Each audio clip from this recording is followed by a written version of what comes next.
Hi, guys.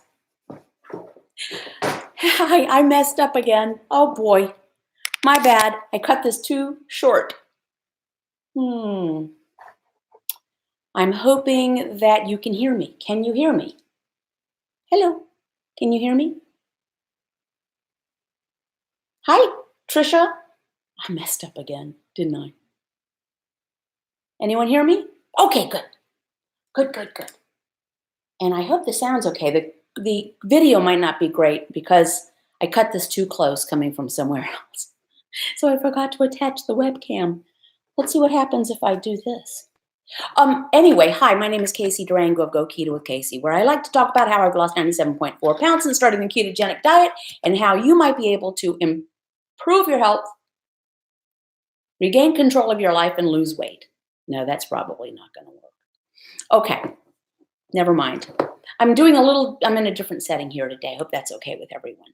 And sorry if the video is not great. Today's topic, how about we get out of our own way? Many of us, tend to tell ourselves that we just can't do something, whether it's giving up tortilla chips, which is what I told myself for a long time, or that you can't stick with a diet for more than 2 weeks, or it's not you, that we can't get below a certain weight because we always rebound when we get near there, or that we are that person in our family or group of friends who just can't get our act together. When we tell ourselves that, think that, when we have those messages rolling around in our heads, self fulfilling prophecy, that phrase comes to mind. If you tell yourself you can't do something, then chances are you won't do it. Now, I have shared this story before that I told myself for years that I couldn't give up tortilla chips. And I couldn't until I did. And I just did this on Facebook Live. So if you heard me there, you'll hear this again. So what that tells us is that no, it's not that I couldn't give up tortilla chips, but that I didn't give up tortilla chips until I did. That I chose not to give up tortilla chips. Now, sometimes we have this negative self talk, to use a new agey type of phrase, because maybe it gives us a little cover for things that we actually don't want to do. Maybe we don't want to give up tortilla chips or pizza or chocolate cake or desserts or popcorn or french fries or hoagie rolls or Hershey's Kisses. And this Easter weekend, maybe we don't want to give up Easter bunnies or Cadbury eggs. But we tell ourselves, I just can't. I can't resist them. I'm powerless in the face of a chocolate bunny. Of course, that's not true. We're, we're grown-ups. We're humans. Chocolate bunnies are inanimate objects made of chocolate, and they're hollow, and we could smash them with a brick easily. So of course we're not powerless. But we sometimes we concentrate on convincing others that we can do something.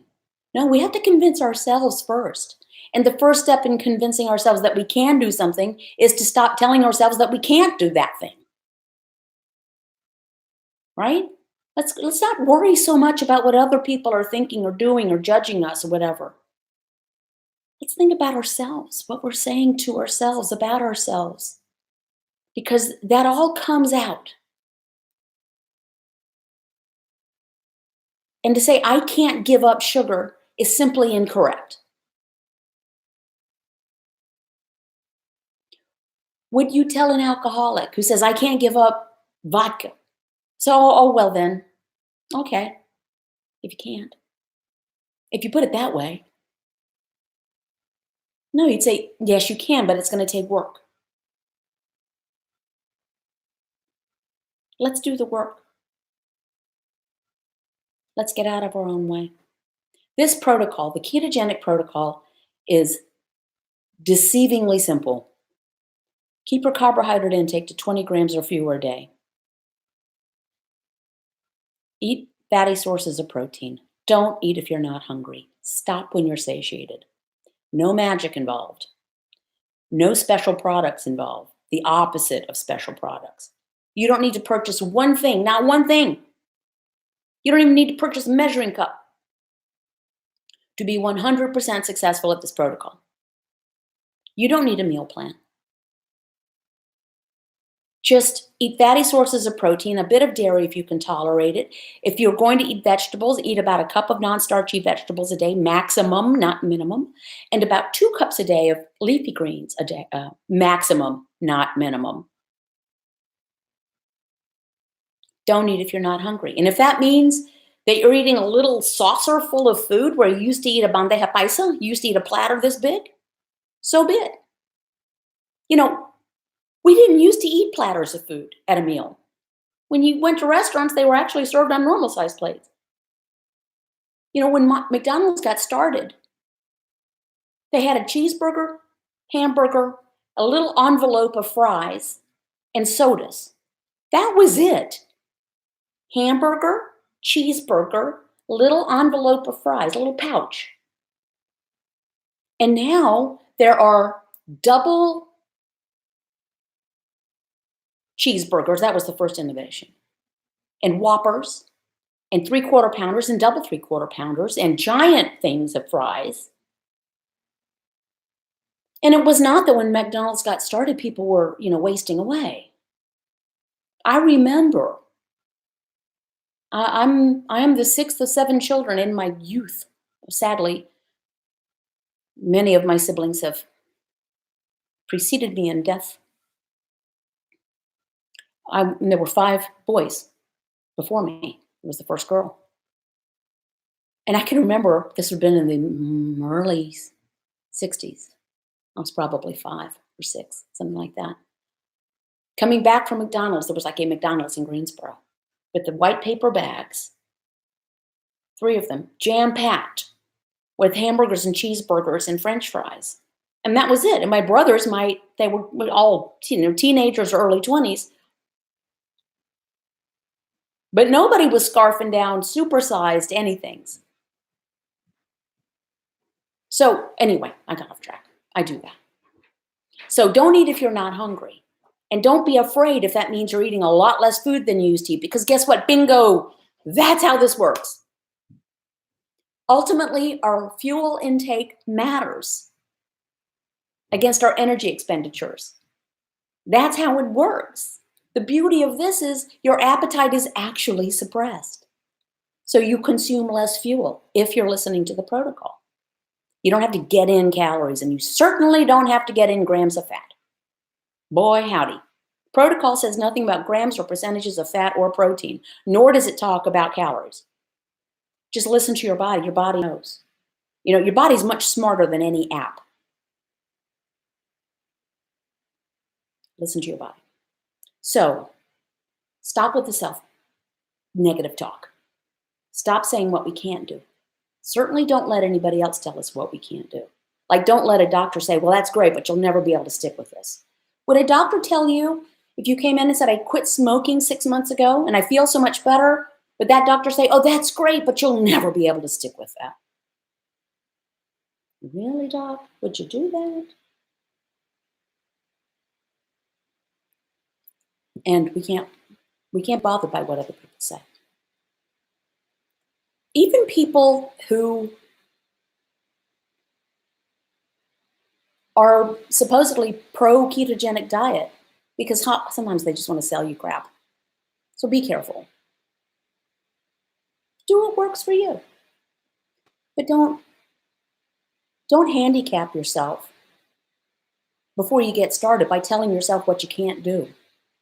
Around Go Keto with Casey, we actually talk out loud and say, I don't eat peanut butter. We say the positive things. I don't eat if I'm not hungry. Not, I don't know if I don't know if I can go without eating, or I have trouble not having breakfast. I don't eat if I'm not hungry. I don't eat peanut butter. Peanut butter is a big one with people. Repeat to yourself the things. I feel better. I'm trying to feel better. I don't care what the scale says. I'm feeling better. I don't care what the scale says. Let's try that one. I feel better. I don't care what the scale says. That's a very important thing.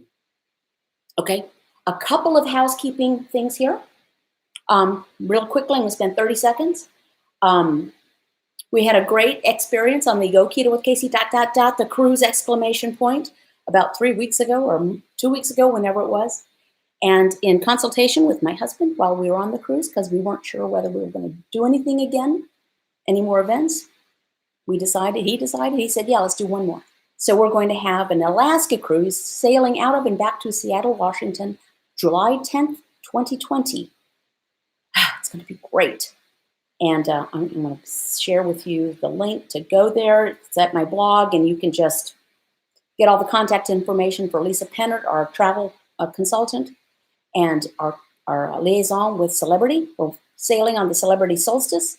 My husband and I have already booked Aqua Class, Stateroom 1533, and we're really looking forward to it. I'm going to say that I've been asked, someone wrote me, when will the list of speakers be published? If some speakers want to come along, if some world experts want to come along, absolutely, they can come. But this is about the attendees. This is with a nod to Seinfeld. This is a Festivus for the rest of us. This is before and after success stories, struggle stories, tips, tricks, clothing exchange, funny stories, how to deal with people who don't support you, Keto Jeopardy, Keto Trivia, Keto Bingo. I'll be presenting, and maybe some others will be as well. But this is a celebration of people who are walking the walk, or maybe just starting to consider walking the walk. And we've had really good results so far. I don't know how many inquiries, but I think we've got like 27 staterooms that have been kind of inquired about. So that would be great. It's going to be a nice group. All right, now I shall turn my attention to push the peckishness, writes Shell. That's what we say around Go Keto with Casey. Push the peckishness. You know, being a little peckish is not a bad feeling. You don't have to eat as soon as you think you're peckish. Peckish meaning, I could eat. But you know, as soon as you say, I could go to the bathroom, I could pee. If you don't have to pee, you don't push it right then, or else you'd be going to the bathroom 15 times a day. Of course, some people do. They have tiny tanks. But push the peckishness. Texas Native writes, keto is like everything else in life, a commitment. You have to want to make a change. Otherwise, it won't be a success. If I can do it, anyone can. Dude, that is my line. If I can do this, you can do this. I don't know how on this to share a screen. If you go to my blog, you can see my before photos, including a driver's license photo. I think I was in my 30s in that photograph, maybe my early 40s. I don't remember. Frightening. Vita writes, thinking about it. Need to check out the link. I've never been on a cruise before, and Alaska is on my bucket list. I've heard that from a lot of people. Alaska being on the bucket list. I was not a seasoned cruiser. That's one reason the first one to the Western Caribbean, I kind of kept it low key because I wanted to go, and if my name's in it, then I want to kind of know what I'm doing. I know what I'm doing now, and Celebrity was great, so that'll be fun. I want to give, I'm going to give another shout out to Patreon, and then I'm going to get to your comments and questions if you don't mind. Patrons make it possible for me to do this. I did announce on the Facebook Live that I'm actually backing away from Facebook Live. I'm backing away from Facebook in general. So I will not be doing so many Facebook Live presentations. I was doing them on a weekly basis. For now, I'm going to continue here on YouTube. doing hopefully weekly or bi-weekly lives. I might have to pull back. Time is just getting time is getting filled, which is great. Um, but I do feel that I want to continue to reach as many people as possible with free content. And of course, my blog is there. But patrons make it possible for me to do this, to have left my former career and do this, and to do things like purchase this really nifty microphone. Hello. Um, with which I will be starting a podcast. So that's exciting. Now, so thank you. And I do about 20 videos a month for like at the $2 level, 20 videos a month and access to the patron only forum on Discourse, which is like I say, it's like Facebook, only it doesn't suck.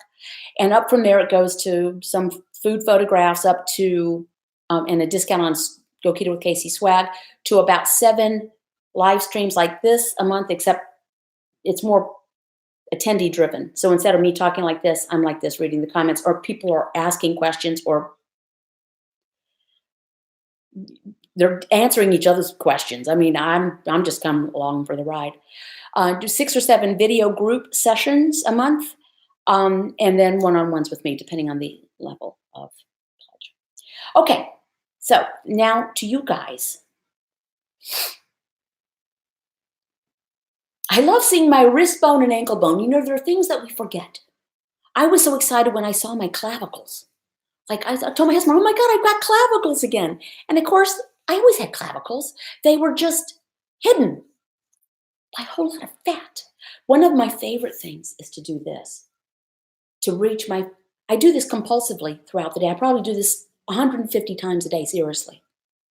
It's one of the first things I do in the morning. I can almost gauge my weight to 1/10 of a pound by doing this. But I couldn't do this before. That is, get my fingers around my wrist. It was like that before.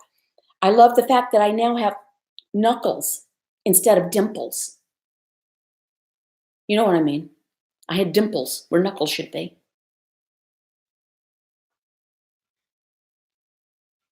Neverkit1 writes, I started keto last July and I've lost 79 pounds so far. Still have 40 to go. Weight loss has slowed to a few pounds a month, which now is driving me nuts, but still going in the right direction. Okay, I want to talking about how we talk to ourselves. Neverkit1, would you be saying weight gain has slowed to just a few pounds a month? It's driving me nuts. No. I was a normal, gradual loser. I was the norm. The first year, now keep in mind, I'm 5'1", so I've lost 97.4. I'm actually 115 and a half off my heaviest. A lot of weight to lose. The first year I lost 47 pounds, which is on average less than a pound a month. So don't come crying to me, Neverkit1, about your few pounds a month. Over the course of 2 more years, I lost the next 50 pounds. So embrace it. As I'm trying to start a movement where the scale is the last measure we look at. First, how do we feel? How's our energy level? Have we come off of medications? Have we lost inflammation? Can we remember things like, oh, I don't know, the names of our children and our dog? Have we gotten our brains back? Are we smaller than we used to be? People say, my clothes are getting bigger. Your clothes are the same size. They don't change size. You are smaller. Are you getting smaller? Last thing, what does the scale say? Okay. And I'm skipping away down here. So now I'm up at Gabo. Love that you guys talk to each other. Every single pound, I claim every 1/10 of a pound. Every 1/10 of a pound, I claim it. You're not a slow loser. See, this is another thing. You're not a slow loser. You're a normal loser. This is about people who shed weight like they were a statue of butter in the hot sun. Those are not that's unusual. You know, you hear stories about mothers who lift cars off of their children And when they're all their adrenaline, that's not the normal story. I have trouble hoisting a 40-pound bag of chicken feed. Okay? So the people who can bench press 400 pounds, not the norm. You're a normal loser. See, you need to come around Go Keto with Casey. We flipped the script and all that stuff. We don't call them stalls, we call them hovers. We don't say we're a slow loser, we say we're a gradual loser or a normal loser.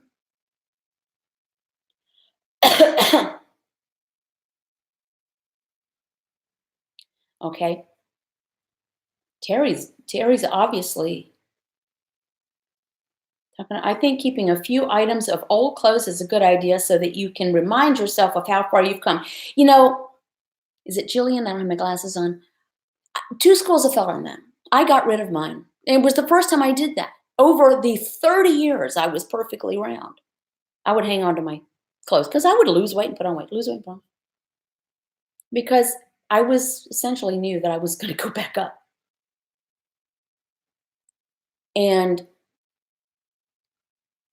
with this, I wanted to get those clothes out of my house. To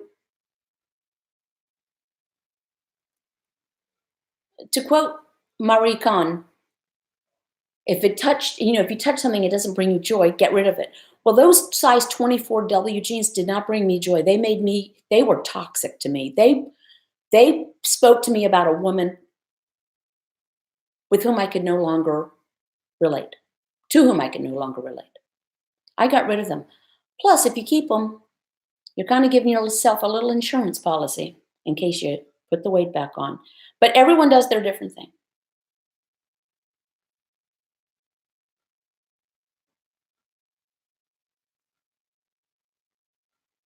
It's free in clearing out the old. And Go Keto with Casey in the Patreon group, we have what's called Purge Fest. Get rid of that stuff. Let that stuff go. Give it to somebody else. On the cruise, we're going to have a clothing exchange. Bring one article of clothing that you have shrunk to a point where that clothing no longer suits you. And someone else might really, really get joy out of it. Joan says that makes sense. Never forget Texas native. We're doing it, though. We may be turtles, but we'll get there. And we're not even turtles. We're just the normal. No one goes and brags about how slowly they're losing weight. It's just a normal, gradual process. The people with whom I speak who are the most successful, same story as me. Gradual, gradual, gradual. And as you lose weight, you have to keep tweaking because, for one thing, you're older by definition, and you'll weigh less. So your body requires less fuel. Irina, Jaime, oh my gosh, thank you for the super chat. Okay, and for those of you who don't know, super chat night, it's very generous of you. It pins your question at the top so I see it. I've been doing keto lifestyle for almost 2 years now, lost 70 pounds, now struggling to lose my last 10. Any suggestions? Irina, almost everyone with whom I speak, whether they had 20 pounds to lose in the first place or 250 pounds to lose, find the last 10 pounds are vexing. One suggestion is this. If you are 70 pounds lighter than you were before, hopefully you've adjusted your fuel intake. I don't even call it food anymore when I'm thinking about it. Fuel intake to match your body's energy needs. When you're not carrying, imagine you hoisted a 70-pound bag of chicken feed on your back and started walking around. You're going to need more energy to lug that 70 pounds around. You are now not lugging that 70 pounds around. So you need less fuel, right? So make sure that you're tweaking, readjust, step back. I'm doing that now. Not that I would love to lose 2.6 more pounds so I can say I've lost 100 pounds, but that's just, if I was measuring in kilos, I wouldn't care. But, 100 is a nice round number. As before, I was a nice round person. But the other thing is, so tweak, ask yourself some questions, but then ask, where did you get the number that you need to lose 10 more pounds? Is that off a chart? Is that what an app is telling you? Are you trying to weigh what you did when you graduated from college or high school or the day you married or before you had your first child? Maybe we need to adjust our expectations. Are you healthy? Are you happy? I'm a size 6, sometimes a 4, depending on the cut. This is starting at a 24W with spandex, and I needed the spandex. And so I'm wearing a 6 or a 4, depending on the cut. I'm a petite small. Do I really need to lose 2.6 more pounds to validate that I'm smaller? No. And plus, my triglyceride is 54, my HDL is 98, my A1C is 4.6, I have almost none of the small sticky LDLs, almost none, fewer than 90, when the benchmark is fewer than 540 particles. My blood glucose this morning was 61. So do I really care about the 2.6 pounds? Vanity, ego, and symmetry. I want to lose 2.6 more pounds. But maybe the thing to do, if you're really truly pushing the peckishness, you're not eating when you're not hungry, you're stopping when you're satiated, which is hard. That means leaving, even if it's 2 forkfuls of food. If you don't need it, don't eat it. Our friend Helena from our Patreon group, she implements a mid-meal break. She puts her knife and fork down, she steps away, or she turns away, or she does something for a few minutes. Keep in mind that leptin, the satiety hormone, takes about some minutes, 10, 12, 18 minutes, whatever is in your body, to tell your brain you've had enough, that you're satiated, not that you're full, that you're satiated. But if we've scarfed down our meal in 8 minutes, signal doesn't have a chance to even get there. So slow down. You're eating. Take a mid-meal break, maybe. Leave it on the plate. If that bothers you, give it to the dog. Throw it down the disposal. Stick it in the fridge to have for tomorrow's mid-break fuel or whatever you need. Throw it away. Better it should go to waste than it goes to waste. Whether you throw it away or you eat it, either way, it's disappearing, right? So what's the difference? Okay, Barbo says, had to go carnivore to lose my last 10-pound goal weight, still trying. I'm pretty much carnivore, but not on purpose. I've just kind of gravitated towards that. I eat much less fuel than I used to. And because I'm always going to get my fatty sources of protein, because while carbohydrate, i.e. vegetables, are not essential, let me say that again, carbohydrate, i.e. vegetables, are not essential macronutrients, fat and protein are. Our body can create what it gets from carbohydrate in itself. It cannot create the amino acids in fat and protein. We must consume those things. So if I'm always going to make sure I get my fatty sources of protein first. And if that means I didn't get around to the green beans, oh well, so be it. Because if I stop when I'm satiated, that's what I do.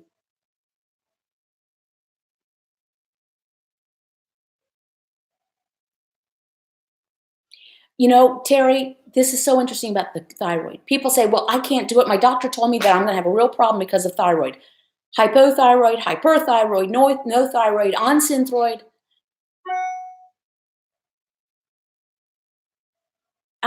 Too many people that I know personally that have just flourished on the ketogenic protocol. One woman has Hashimoto's thyroiditis. People post-hysterectomy, post-menopausal. I had a hysterectomy when I was 30, I think. I'm post-menopausal, which I had to guess at because I haven't had a uterus since I was 30. So I'm postmenopausal. I've had a hysterectomy. I had ulcerative colitis. I've been diagnosed and treated for cancer 3 times in my life. I'm old, ish. Let's stop. That's another one of these self-talk things. Let's stop looking for reasons we can't be successful. It's just food. The worst that happens is you don't like it. Go on to what you were doing. If it works, if something else works for you, do it. But it's just food. You're just leaving off the carbs. You're not doing anything outrageous. You're simply leaving off the carbs. Is there a crime not eat? Is it outrageous to not eat bread with your dinner? No. Is dessert mandatory? No. Leave off the carbs.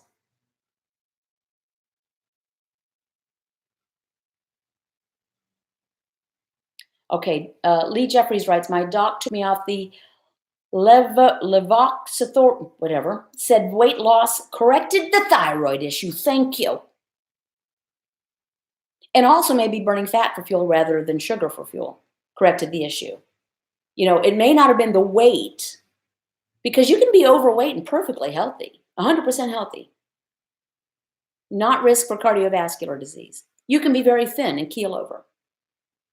You can be very thin and have high blood sugar and high blood pressure and terribly high triglycerides and horrible HDL and have thyroid issues and be very thin.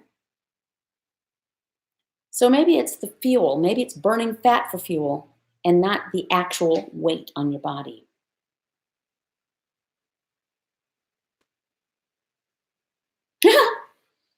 Sharon Martin writes, can't remember what the middle of the supermarket sells now. Yeah, the whole thing is shop the perimeter.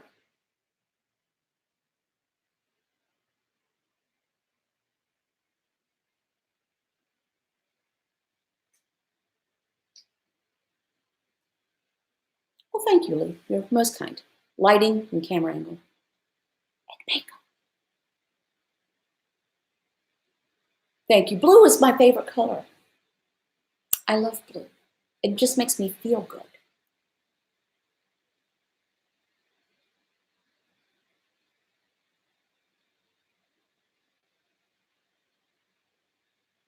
Health looks young. You know, have you seen people that just, you say, well, we were watching television last night and someone was being interviewed. And she said, well, I'm 34. And, oh, honey, you need to make some changes in your life. Not that looking young is the most important thing, but you should look young at 34. You know, 2 of my children are older than 34. So this person could have been my kid. Eh.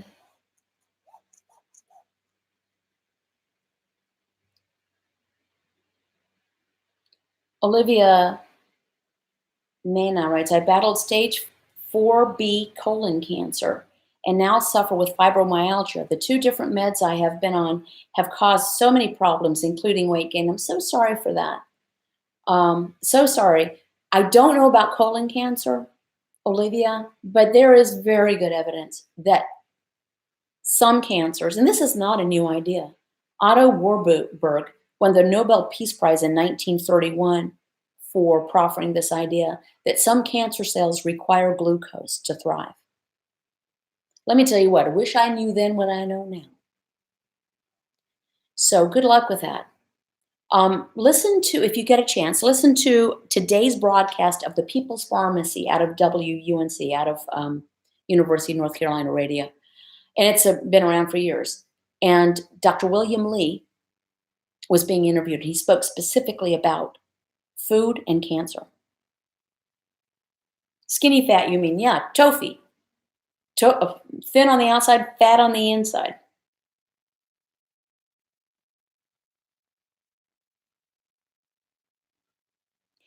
And I'm looking at, and I'm sorry. Yeah, Chilean. Everyone asks about my bebida. Tall glass of ice. Mostly diet tonic water. Splash of diet cranberry. I left out the lime. I was running late. It's one reason I didn't have my webcam set up.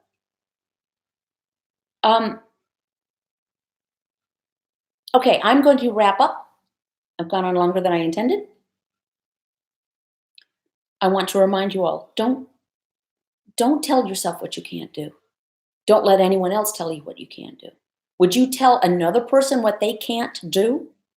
What they're incapable of? I hope not. That'd be mean.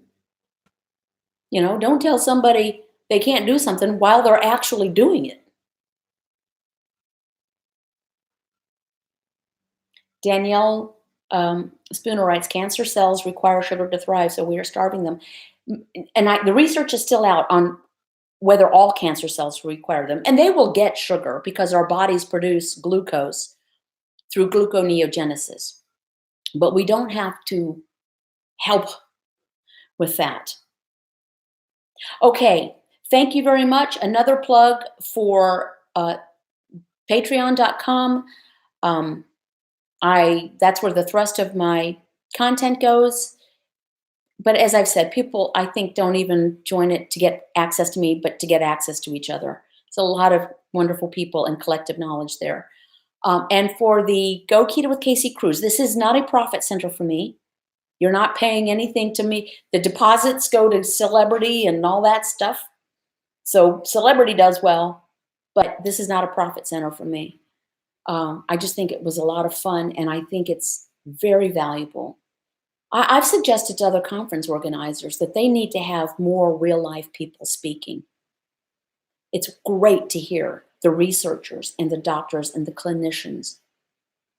Fantastic. I go to the conferences. I enjoy them. I learn something every time. But we need to have a place to hear from each other about gradual losing, about how to deal with challenges, about what to do when you stumble, which is a Caseyism from an early morning snippet pre-coffee. Another one is e-mental. Some things I was trying to say emotional and mental, and it came out mental. And we have a new one, which I didn't make up, a sloosh, a slow whoosh. Thanks to Vicki in Southeast Washington for that one. But we need to hear from each other. So since none of the conference organizers were doing it, I decided I'd do it myself. How you like me now? Okay, friends, thank you so much. And for now, I will plan on doing weekly, unless my schedule gets crazy, YouTube lives. I am not going to be doing Facebook lives, at least for now, maybe monthly, but maybe not at all.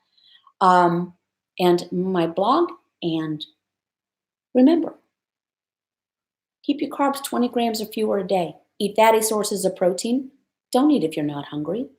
Stop when you're satiated, and then get on with your life. There's so much more time in life when you're not thinking about food. Seriously, a lot more hours in the day. Hours in the day. Make good use of them. Happy Easter, happy Passover. Hope everyone's safe and happy. Do svidania.